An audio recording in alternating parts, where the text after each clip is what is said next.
সচরাচর ফুটপাতের যে দোকানগুলো আমরা নাস্তা করি বা নাস্তা খাই এভাবে সুন্দর পরিবেশে খুব কমই পাওয়া যায়।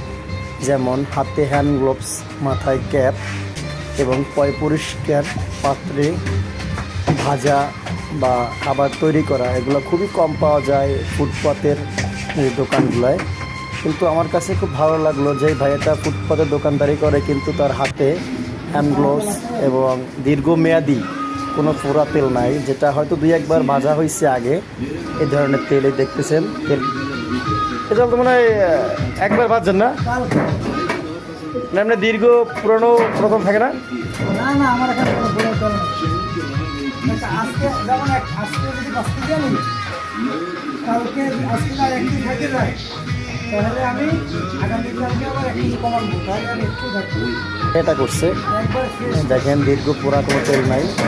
এবং উনি বলছে যে উনি যে খোলা তেলটা কেনে এটা কিন্তু বেশি পরিমাণে কেনে না, উনি যা ওনার লাগে ওইটাই কিনে। দেখা যায় অনেকে তেল কড়াই ভইরা মনে করেন যে ঝাল নাস্তা ভাজে, তারপরে ওই তেলটা দিয়ে আবার কালকে ভাজে, মানে তেলটাকে বারবার গরম করার কারণে তেলটা কালো হয়ে যায়। তখন ওই তেল দিয়ে পুনরায় খাবার তৈরি করার উপযোগী থাকে না, তখনই আমাদের স্বাস্থ্য ঝুঁকির মুখে পড়ে এই ধরনের খাবার খেয়ে।